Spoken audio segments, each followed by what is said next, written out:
पर्याय नसेल. राहिला आपला आंबेडकरी चळवळीचा प्रश्न, तर काही लोक स्वतःची तुलना बाबासाहेबांसोबत करायला लागलेत. तर ते काही बाबासाहेबांचे वारस बिरस नसतात, ते रक्ताचे म्हणून घेतात. रक्ताचे कधी कधी बैमान होतात, पण विचाराचा माणूस कधी बैमान होत नाही, हा इतिहास आहे. अरे शिवाजी महाराज तर मराठा आहेत ना. अरे पहिला पोवाडा माझ्या राजावर कोणी लिहिला? माळ्यानं लिहिला. त्याचं नाव आहे महात्मा ज्योतिराव फुले. स्वतः गेले, शिवसमाधी शोधली, शिवरायांवर समाधी शोधली, तिथं फुलं वाहिले. शिवरायांवर 3.5 पानाचा प्रदीर्घ पोवाडा लिहिला. त्या पोवाड्यात ते लिहितात, ज्योतिराव फुल्याने गायला पूतशूद्राचा, जिजाबाईचा बाळ काळ झाला यवनाचा, मुख्यधरी पेशव्याचा, कुडवाडी भूषण पवाडा गातो भोसल्याचा. शिवाजीराजांवर 3.5 पानाचा पहिला पोवाडा माझ्या महात्मा ज्योतिराव फुलेंनी लिहिला, जे जातीनं माळी आहे. शिवाजी महाराज मराठा, पहिला पोवाडा आणि पहिली शिवजयंती माळी समाज. शिवरायांवरचा दुसरा पोवाडा हा मुसलमानानं लिहिला. त्या मुसलमानाचं नाव आहे अमर शेख, शाहीर अमर शेख. ते पोवाड्यात लिहितात, जातीनं मुसलमान. एका रात्री सह्यागिरी हसला, हसताना दिसला, आनंद त्याला कसला. एका रात्री सह्यागिरी हसला, हसताना दिसला, आनंद त्याला कसला. झाला उमगेना मानवाला, रात्रीच्या गर्द अंधार आला, चिरून सूर्योदय कसा झाला. बांधावर आम्रवृक्ष डुलला, त्याच्या डोळ्यात कोया डुलला. सूर्य नव्हता शिवबा जन्मले, विश्व आनंदले गाऊ लागले. चराचर होऊन शिवबाचे भाट, आगला होता त्यांच्या गाण्याचा थाट. शाहिरानं काढली यातून वाट, अमर शाहीर शिवबाचा भाट हो जी, अमर शाहीर शिवबाचा भाट हो जी. दुसरा पोवाडा मुसलमानाचा. आणि रशियाच्या चौका चौकात शिवाजी राजांचा पोवाडा मातंगानं गायला. त्यांचं नाव साहित्य रत्न अण्णाभाऊ साठे. रशियाच्या चौका चौकात डब घेऊन गेले. शिवाजी राजांचे पोवाडे रशियात गायले माझ्या अण्णाभाऊ साठेंनी. पुरंदरेच्या मागच्या 50 पिढ्यांनी आणि पुढच्या 3 पिढ्यांनी पोवाडे लिहिले नाहीत, ते गायले नाहीत. पोवाडे लिहायचे बाबासाहेब देशमुख, पोवाडे लिहायचे प्रल्हाद शिंदे, पोवाडे लिहायचे शाहीर विठ्ठल उमाप. बाबासाहेब देशमुखांचं देशमुख नाव काढलं आणि तिथं पुरंदरे घातलं आणि ते झाले शिवशाहीर. म्हणून आपण हे शिवशाहिरी नकली आहेत. शिवरायांना म्हणून सर्व जातीने मुजरा केलाय. शिवरायांसाठी पहिला जीव सिद्धी जोहरच्या वेळात ज्यांनी दिला ते जातीनं न्हावी आहे. अरे शिवाजी राजांच्या नंतर शिवरायांची प्रेरणा घेऊन अनेकांनी क्रांत्या केल्या आहेत. 1927 ला महाड 14 तळ्याच्या सत्याग्रहाच्या वेळी मनुस्मृतीचं दहन करण्यापूर्वी 2 दिवस बाबासाहेब रायगडवर मुक्कामी होते. तिथं शिवरायांना अभिवादन केलं आणि तिथं संकल्प केला, ज्या मनुस्मृतीने तुमचा राज्याभिषेक नाकारला, उद्या तिचं दहन करून तुमच्या अपमानाचा बदला घेईल. आणि बाबासाहेबांनी 1927 ला तो बदला घेतला. अरे पंजाबराव देशमुखांनी आमच्या विदर्भामध्ये शिक्षण संस्था उघडली. कुठं विमलताई वैद्यांचं नाव नाही, कुठं स्वतःचं नाव नाही, शिवाजी शिक्षण संस्था असं नाव दिलं. कर्मवीर भाऊराव पाटील जातीनं जैन आहेत आणि जैन समाजाच्या भाऊराव पाटलांनी रयत शिक्षण संस्था काढलेली आहे. रयत शिक्षण संस्था काढताना त्यांनी शिवाजी वसतिगृह काढलं. 30 जानेवारी 1948 ला नथुराम गोडसे नावाच्या पागल माणसाने गांधींची हत्या केल्यानंतर बाळासाहेब खेरांच्या विरुद्ध ज्यावेळी कर्मवीर भाऊराव पाटील सांगलीमध्ये साताऱ्यामध्ये बोलले, त्यावेळी त्यांच्या शाळेची ग्रँड बंद झाली होती. आणि गाडगेबाबांना ही खबर कळल्यानंतर गाडगेबाबा त्यांना मदत घेऊन आले होते. त्या गाडगेबाबा येण्याच्या पूर्वी एक सावकार तिथं गेला होता आणि त्यांना समजलं होतं की कर्मवीर भाऊराव पाटलाच्या शिवाजी वसतिगृहाची ग्रँड बंद झाल्यामुळे तिथल्या विद्यार्थ्यांवर उपासमारीची पाळी आलेली आहे. तो म्हणाला 5 लाख रुपये घ्या आणि बाळासाहेब खेरांनी जी ग्रँड बंद केली त्या तोपर्यंत या पैशात तुम्ही तुमची रयत शिक्षण संस्था चालवा, पण माझी एक अट आहे, शिवाजी वसतिगृह हे नाव बदलून तुम्ही माझं नाव द्या. त्यावेळी जैन जातीत जन्माला आलेले कर्मवीर भाऊराव पाटील म्हणतात, अरे वेड्या, वेड पडला तर जन्म देणाऱ्या बापाचं नाव बदलेल, पण 5 लाख रुपयासाठी मी शिवाजी राजांचं दिलेलं नाव कधी बदलणार नाही. हे कर्मवीर भाऊराव पाटील बोलले. शिवाजी महाराजांचं नाव घेऊन जीव देणारे जे भगतसिंग 23 वर्षात आयुष्यात कोणा देवाला शरण गेले नाहीत, ते मरताना एकच नारा लावतात आणि एकच गीत गातात, जिस चोले को पहन शिवाजी खेले अपनी जान पे, आज उसी को पहन के निकला हम मस्तों का टोला, मेरा रंग दे बसंती चोला. भगतसिंगांनी शिवाजी महाराजांचं नाव घेऊन प्राणाचं बलिदान दिलं. शिवाजी महाराज भगतसिंगाला मानतायत, अण्णाभाऊ साठे भगतसिंगाला मानतायत, महात्मा फुले भगतसिंगाला मानतायत, शिवाजी महाराजांना बाबासाहेब आंबेडकर अभिवादन करतायत. असे छत्रपती शिवाजी महाराज हे आमचं दैवत आहे. पण त्यांची टीका झाली. मुंबईत तर शिव वडा पाव निघाला, आदित्य समोसा निघाला असता तर काही वाटलं नसतं आम्हाला, पण शिवाजी महाराजांच्या नावाने वडापाव निघतो महाराष्ट्रात, हे महाराष्ट्राची शोकांतिका आहे. किंवा एखादा उद्धव वडापाव असायला पाहिजे, तर कचोरी असायला पाहिजे होती, पण नाव माझ्या शिवाजी राजांचे वापरायचं. अरे कुठलाच राजकीय पक्ष हा शिवाजी महाराजांपेक्षा मोठा समजू नका. आणि त्या पक्षाचा नेता हा शिवाजी राजाच्या पायाच्या नखाची सुद्धा बरोबरी करत नाही. शिवाजी महाराजांमुळे यांना ओळखलं जातं. शिवाजी महाराजांच्या पक्षातून बाहेर काढा, यांना कुत्र सुद्धा ओळखणार नाही, कारण ती ताकद माझ्या राजाच्या नावात आहे, शिवाजी महाराजांच्या नावात ती ताकद आहे. त्या छत्रपती शिवरायांचे तुम्ही आपण वारस आहोत, पण आम्ही आमचे वारस असे कसे झालो? आजचे तरुण व्यसनाधीन झाले. तुम्हाला विनंती आहे, व्यसन करू नका. तुकोबराय म्हणतात, ओढोनी तंबाखू काढीन जो धुरा बुडेल ते घरात येणे पापे. संभाजीराजांनी वयाच्या 14 वर्षी ग्रंथ लिहिला होता, बुधभूषण. तो ग्रंथ संस्कृत मध्ये होता. या महाराष्ट्रात एकच संस्कृतचा विद्वान पंडित होता. महाराष्ट्रात दुसरा संस्कृतचा ज्ञानी नव्हता. 6 जून 1674 ला राज्याभिषेक सोहळा पार पडत असताना गागा भट्ट ज्यावेळी पुराणोक्त मंत्र गात होता, त्यावेळी त्याच्या पाठीला तलवार फक्त संभाजी महाराजांनी लावली, आणि त्यावेळी ते 17 वर्षाचे आहेत. ते संभाजी महाराज त्याला धमकी देतात, अरे गागा भट्टा, तुला काय वाटतं? आबासाहेब क्षत्रिय आहेत, आणि आबासाहेबांकरता जर पुराणोक्त मंत्र गात असतील तर मावळे निरक्षर आहेत, त्यांच्या लक्षात येत नाही. आबासाहेबांना संस्कृत कळत नाही, पण संस्कृत भाषा मला कळलेली आहे. आबासाहेब हे क्षत्रिय असल्यामुळे वेदोक्त मंत्राचा उच्चार अपेक्षित आहे. मंत्र न बदलल्यास गर्दन मारल्या जाईल. घाबरला होता गागा भट्ट. रात्रभर त्याला झोप नव्हती. 2 दिवस तो अक्षरशः वेडा झाला. त्यांनी समय नय नावाचा ग्रंथ लिहिला, आणि त्या ग्रंथाच्या प्रस्तावनेत तो लिहितो, महाराष्ट्रातल्या 450 ब्रह्मवृंदांनी शिवरायाच्या राज्याभिषेकाला विरोध केल्यानंतर मला 15 लाख होन देऊन शिवाजीराजांनी काशीवरून बोलावलं. मला वाटलं माझ्यासारखा विद्वान संस्कृत मधला पंडित आता भारतात कोणी नाही, पण इथं मला माझाही कोणी गुरु जर मिळाला असेल तर त्याचं नाव आहे छत्रपती संभाजी महाराज. संभाजीराजांना मी हा ग्रंथ अर्पण करतो. काशीच्या गागा भट्टांनी संभाजीराजांना ग्रंथ अर्पण केला. ते विद्वान आहेत, जाणकार आहेत, संस्कृताचे पंडित आहेत. शिवपुत्र संभाजी महाराज संस्कृतचे जाणकार, आणि आम्ही त्यांना म्हणतो देश धर्म पर मिटने वाला शेर शिवा का. देशासाठी मेले संभाजी महाराज, धर्मासाठी कधी आमचे महापुरुष लढले नाहीत.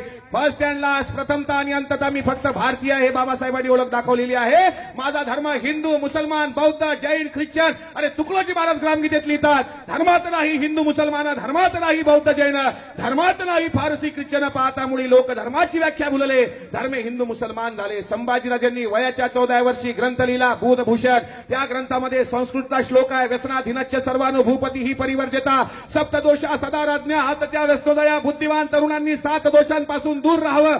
1 त्याने जुगार खेळू नये. 2 त्याने खोटं बोलू नये. 3 त्याने परस्त्रीचं व्यसन करू नये. 4 त्याने मादक द्रव्याचं सेवन करू नये. 5 त्याने असुरक्षित एकट्याने लांब लांब प्रवासाला जाऊ नये. 6 त्याने मनातलं इंगित कोणाला सांगू नये. आणि 7 त्याने वाईट माणसाची संगत करू नये. हे 7 राजशिष्टाचार वयाच्या 14 वर्षी संभाजी महाराज म्हणतात. त्याने परस्त्रीचं आणि दारूचं व्यसन करू नये. त्या संभाजीराजाला दारूबाज आणि रंडीबाज रेखाटणाऱ्या राम गणेश गडकरीला आता तोडून टाकलेलं आहे. तिथं आता कोणता पुतळा नाही, पण परत मेधाताई आता आज महापौर त्या ठिकाणी टिळक नावाच्या ताई झाल्या, तर टिळकताई आणि मेधाताई हे अट्टास करतील की आता राम गणेश गडकरीचा आणि दादोजी कोंडदेवांचा पुतळा आम्ही बसू. असा अट्टाहास केल्यानंतर या चंद्रपूरमध्ये या शिवजयंतीच्या व्याख्यानाला जितक्या माझ्या महिला भगिनी या ठिकाणी उपस्थित आहेत, काय त्यातल्या 5 जणी तरी विरोध करायला पुण्याला येऊ शकता? चला आता हा प्रश्न आहे तुमच्या समोर. बघा, तुम्ही विचार नका करू. तुम्ही थोडं पोथीच्या बाहेर पडा.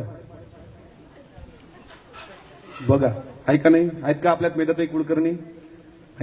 1 2 नाही, हात वर करावं लागतील तुम्हाला. 3 4 5 5च पाहिजे. 5 लाख नको. भीमा तुझ्या मताचे जर 5 लोक असते, तलवारीचे तयाच्या न्यारेच टोक असते. वाणीत भीम आहे, करणीत भीम असता, वर्तन तुझ्या पिलाचे सारेच चोख असते. 5 बाकीचे 11 का शांत? काय प्रॉब्लेम आहे? सासू कल्ला करते, सासरा म्हणते काय घेणं देणं नाही आपल्याला. शिवाजी महाराज आणि कसे शिवाजी महाराज जन्माला आम्ही तुम्हाला बोलावत नाही, पण तुमचं एक प्रॅक्टिकल पाहिलं मी. शीताहून भाताची परीक्षा अशी म्हण आहे आपल्या मराठीमध्ये. याचा अर्थ रामाची बायको शीताहून भाताची परीक्षा नाही. शीत म्हणजे तांदूळाचा दाना. 1 दाना दाबून पाहावा लागतो, भात शिजला का. पूर्ण हात नाही घालावा लागत त्या गंजात, बरोबर. 5 रणरागिणीने तरी हात वर केला, पण तुम्ही हात वर नाही केला. याचा अर्थ अजूनही शिवचरित्र आणि शिवाजीराजांबद्दलची अस्मिता आपल्यात येणं खूप वेळ लागेल, खूप काळ लागेल. तुम्ही तुमच्या मुलांना डिग्रीचं शिक्षण देऊ शकता, पण ते भेकाड आहे. जी मुलं नोकरीसाठी नवस करत असतील, जी मुलं मर्सिडीज घेतल्यानंतर 4 हिरव्या मिरच्या लिंबू बांधत असतील गाडीला, तर ती मुलं कधी क्रांती करत नाही. ते भेकाळ आहेत. त्याच्यामुळं मला वाटत होतं मी एवढ्या पोटतिडकीनं बोललो, सगळ्याच म्हणते यस आम्ही येतो. आणि चॅलेंज देतो मेदा त्याला, पुतळा बसून दाखव. तिसऱ्या दिवशी पुतळे उखळून सुद्धा दाखवू. एवढे ताकद तुमच्यामध्ये का नाही? अरे तुम्ही तर इतिहास घडवलाय ना महाराष्ट्रामध्ये. 1682 ला औरंगजेब आला होता, 9 लाखाचं सैन्य घेऊन या महाराष्ट्रात. त्याला माहित आहे 3 एप्रिल 1680 ला शिवाजी महाराज नाहीत. 1689 पर्यंत संभाजी महाराजांनी हंबीररावांनी त्यांना संघर्ष केला. 7 वर्ष विना पकलीत औरंगजेबाला ठेवलं. संभाजी महाराजांचा मृत्यू झाला 11 मार्च 1689. संभाजीराजांची हत्या, हंबीरराव मोहिते बलिदान झालं. संभाजी महाराज नाहीत, हंबीरराव नाहीत, शिवाजी महाराज नाहीत. औरंगजेबाला वाटलं महाराष्ट्र जिंकून दिल्लीला जाऊ. 1689 ला 9 लाखाचं सैन्य घेऊन उतरलेल्या औरंगजेबाला 1707 पर्यंत एका स्त्रीनं टक्कर दिली. तिचं नाव इतिहासात इंग्रज लिहितात. सांगा तिचं नाव काय? थांबा, माहित आहे ना? आम्हाला हे माहितच नाही. आम्हाला वैभव लक्ष्मीचं महात्म्य विचार. प्रत्येक गुरुवारी प्रत्येक समाजसेवीने वैभव लक्ष्मीचे उद्यापन करत असताना उतू नये, मातू नये, घेतला वसा टाकू नये. 4थ्या गुरुवारी 11 पोथ्याचं वाचन करून 5व्या गुरुवारी 12 पोथ्या आणायच्या. 5 रुपयाची एक 60 रुपयाच्या पोथ्या विकत आणायच्या. 3 कोटी महिलांनी खरंच 60 रुपयाच्या पोथ्या विकत आणल्या. 3 कोटी गुणिला 60 रुपये, किंमत 180 कोटी रुपये. शिवजयंतीचा वाद लावणारा जयंत साळगावकर नावाचा हरामी, त्याने 180 कोटी कमावले. तिनं पारायण केल्या त्या 2017 मध्ये इतिहासापासून दूर आहेत. कारण तुमचं शोषण हे पोथ्यांनी केलेलं आहे. यातून तुम्ही जरा दुरुस्त व्हा. परत तुम्ही नाही, वेल क्वालिफाईड, ते जाऊ दे, अडाणी लोक अडाणी आहेत, पण वेल क्वालिफाईड PhD MPhil हे भेटतात ना मला. आय एम डॉक्टरेट, वा वा वा. त्र्यंबकेश्वरला अरे जा जा जा, तिथं जाऊन बसतात. चांगलं जोडपं असतं, MPhil झालेलं, दोघं नवरा बायको बसतात तिथं. महाराज म्हणतो चला आता 10वी नापास झालेला भटजीपा कसा PhD वाल्याला चिवत्या बनवतो, त्याचं एक प्रॅक्टिकल आणि माझा कार्यक्रम संपवतो मी. चला माझा डोळ्याला पाणी लावा. आता PhD वाला डॉक्टरेट झालेला हा डोळ्यालाच पाणी लावतो, हा काही कानाला पाणी लावत नाही. कारण महाराज जसं सांगतो तसंच करावं लागतं ना. डोळ्याला पाणी लावा. धूपम दीपम नैवेद्यम नमस्कारम नमस्कारोणी, नमस्कार करा. चला हात पुढे द्या. मला वक्रतुंड महाकाय सूर्यकोटी समप्रभ निर्विघ्नं कुरु मे देव शुभ कार्येषु सर्वदा मामा भार्या समर्पयामी, असे 11दा म्हणावे. मामा भार्या समर्पयामी, मामा भार्या समर्पयामी. मग एखादा चिकित्सक असतो तो म्हणतो महाराज याचा अर्थ काय होतो? याचा अर्थ मामा म्हणजे माझी भार्या म्हणजे बायको, समर्पयामी म्हणजे घेऊन जा, आमची बायकोच घेऊन जा. महाराज की जय हो. जेवढे शिकलेले असतात ना तेवढे हुकलेले असतात, लक्षात घ्या. काही चांगले आहेत बरं, त्यांना वंदन आहे. तुम्ही म्हणाल आमचं शिक्षण काढतं का? नाही, पण वेल एज्युकेटेड दिसतात. मग नारायण नागपली 10,000, काल सर्पयोग 15,000, 2 पूजा 25,000. एका दिवशी एक भटजी 8 पूजा करतो. 25,000 गुणिला 8, 2 लाख रुपये रोज, 60 लाख रुपये महिना. No surgical strike, no PAN card, no income tax return आणि नो कुठलाच लोचा नाही. विड्रॉल करायचं काम नाही, ATM मध्ये जायचं काम नाही. 67 जीव गेले हो, मेले ते सर्वसामान्य होते. भगतसिंग जर असते ना ATMच्या बाहेर उभे राहून म्हणले असते कभी वोटो के लिए मरे कभी नोटो के लिए मरे. गर होते भगतसिंग तो कहते यार सुखदेव हम भी किन हराम जादो के लिए मरे. अरे आम्ही बलिदान दिलं, पण आम्ही गेल्यानंतर सगळे बावलटच झाले. आणि मला वाटलं होतं काहीतरी पेटाल तुम्ही, पण तुम्ही अजून असं वाटतं तुम्ही चिंतन करावं. तुम्ही शिवचरित्रापासून खूप दूर आहात. हे पुस्तकं घेऊन जा. आता होळी झाली, आता 28 तारखेला गुढी पाडवा आहे का नाही? आमच्या घरावर गुढी असते. माझी गुढी उंचच उंच. बरं, गुढीवर उलटा गडवा, त्याच्या खाली साडी चोडी. यावर्षी एक प्रयत्न करून पाहायचा, सासऱ्याचं धोतर टांगून पाहायचं वर. बरं, सासरे कळलं का? माणसाचं एखाद्या वर्षी शर्ट पीस आणि पॅन्ट पीस का टांगू नये? अरे आमच्या आईच्या पदराला हात लावला तर हातपाय कलम करा अशी शिवरायांनी आज्ञा दिली. तो पदर तुम्ही घरावर टांगता, उलटा गडवा ठेवणं अपशकून असतं बा, असं मला माझी आजी सांगत होती. उलटा गडवा ठेवला का अपशकून होतो. आमच्याकडे मयतवरून माणसं आल्यानंतर कडुलिंबाची पानं वाटल्या जातात, बरोबर आहे. तसं तर शुभ कार्यामध्ये आपण आंब्याची पानं लावतो, पण कडुलिंबाचीच पानं का असतात? उलटाच गडवा का असतो? नाही का? कोणताही धार्मिक विधी करतो तर कलश सरळ असतो. त्या संभाजी महाराजांनी जे संस्कृत पंडित होते, त्या संभाजी राजांची 11 मार्च 1689 फाल्गुन वद्य अमावशेला चैत्र शुक्ल प्रतिपदेच्या दिवशी औरंगजेबाने रंगनाथ स्वामी हा रामदास स्वामीच्या शिष्याच्या करवी संभाजी राजाला पकडून देऊन धर्माची अंमलबजावणी करून संभाजी राजाचं मस्तक छाटून ते भाल्याच्या फड्याला अडकवलेलं आहे. त्या दिवशी महाराष्ट्रामध्ये गुढीपाडवा हा सण सुरू झाला. आता आणखी काही लोकांचे चिकित्सक प्रश्न असतात. जसं ब्रिगेडियर बद्दल चुकीचं लिहितात, हे ब्रिगेडी तिथीला मानत नाहीत. मग संभाजी महाराजांचा मृत्यू तर 11 मार्चला झाला, मग तिथीनुसार तर गुढीपाडवा येतो, मग याला का मानतात? 365 दिवसात कधीच तुम्हाला संभाजीराजांची आठवण येत नाही. एक दिवस आहे संभाजीराजांच्या आठवणीचा. तुमचं नातं लय दूर जवळचं आहे. तुमच्या वणीमध्ये रंगनाथ स्वामी मंदिर आहे, माहिती आहे का तुम्हाला? वणीमध्ये रंगनाथ स्वामी मंदिर आहे आणि ती यात्रा सुद्धा याच महिन्यात असते असं मला वाटतं. ते त्याचा संशोधनाचा विषय आमचा शोध चालू आहे, शोध रंगनाथ स्वामीचा.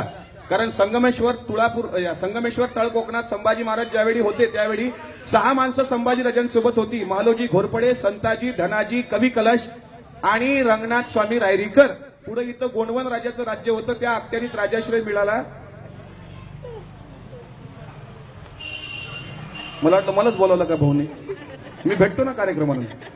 हा, तर मग त्या राजाश्रय मिळाल्यानंतर रंगनाथ स्वामी याच चंद्रपूर परिसरात राहिले असा सुद्धा इतिहास आता समोर येतो आहे. संभाजीराजांची हत्या ही कुराणनुसार झाली असं काही लोक सांगतात, पण कुराणाचे सर्व आयात आम्ही वाचलेत. मनुस्मृतीचा जो श्लोक आहे, धर्मोपदेश दर्पेन विप्रनामस्य कुर्वतः तप्त मासच्चयत्रेल श्रोते वक्तेचे पार्थिवा, हे संभाजीराजाच्या संघर्ष गाथेची दुर्मिळ पुस्तकं आमच्या गाडीमध्ये आम्ही विक्रीला आणलेली आहेत. शक्य असल्यास ही तुम्ही हा फोटो पहा. यावर भाल्याच्या फळाला संभाजीराजाचं मस्तक अडकवलेलं आहे, बाजूला कवी कलशाचं मस्तक अडकवलेलं आहे आणि इथं महाराष्ट्रातले भट साखर पानं वाटताना तुम्हाला दिसत आहेत. त्याचा पूर्ण इत्तंभूत माहिती या ग्रंथामध्ये आहे. ही ग्रंथ आमच्या मुलांना आपण वाचायला न्यावीत आणि शक्य झालं तर यावर्षी घरावरची उलट्या गडव्याची आईची साडी चोळी टांगणारी हलकट गुढी बंद करून आमच्या घरावर सन्मानानं संभाजीराजाच्या बलिदानाला वंदन व्हावं म्हणून एक पाती भगवा झेंडा लावण्याचा प्रयत्न आपण करा, ही तुम्हाला विनंती आहे. आणि तो प्रयत्न 5 जणांनी केला तरी चालतो. बाकीच्या 11नी जसं ऍज इट इज चालू आहे तसं चालू द्यावं, तुम्ही बदलू नका आणि काही गरज सुद्धा नाही. पण तुमची पुढची पिढी तुम्हाला जाब विचारेल, ज्या दिवशी संभाजीराजाची हत्या झाली त्या दिवशी माझ्या घरी गोडधोड का? अरे ज्या दिवशी संभाजीराजाचं मस्तक छाटलं तशीच गुढी माझ्या गळावर का? अरे आमच्या आई बहिणीची साडी चोळी आम्ही तिचा सन्मान केलाय. माझ्या राजाने हिरकणी ज्यावेळी गळावरून उतरली तिला सुद्धा साडी चोळीचा सन्मान देऊन बहीण मानलं. अरे माहूरला रायबागीन किल्लेदार लढली होती, तिला सुद्धा साडी चोळीचा सन्मान देऊन शिवरायांनी तिचा सन्मान केला. त्या आईची साडी चोळी घरावर आम्ही का टांगतो याची चिकित्सा तुम्ही करा. मित्रांनो, बोलण्यासारखं खूप आहे, तुम्हाला सांगण्यासारखं खूप आहे, पण आता गुढीपाडवा 28 तारखेला येणार आहे. त्याबद्दल विस्तृत माहिती देणारा छत्रपती संभाजीराजांची संघर्ष गाथा चित्रमय ही शिखरे साहेबांनी लिहिलेलं अत्यंत महत्वाचं पुस्तक. गर्दी आपण गाडीवर करू नये. 500 रुपयाचं पुस्तक आहे. आपण जमलं तर हे पुस्तकं घेऊन जा. जे पुस्तकं वाचतात त्यांचं मस्तक जागेवर येतं, ज्यांचं मस्तक जागेवर येतं ते कोणाचं हस्तक होत नसतं आणि हस्तक झालेलं मस्तक आसाराम बापू पुढे नतमस्तक होत नसतं. ज्याच्या घरी नाही पुस्तकाचं कपाट त्याचं घर होतं भुई सपाट. म्हणून आपण पुस्तकं वाचा एवढी तुम्हाला विनंती करतो. आज या ठिकाणी छत्रपती शिवाजी राजे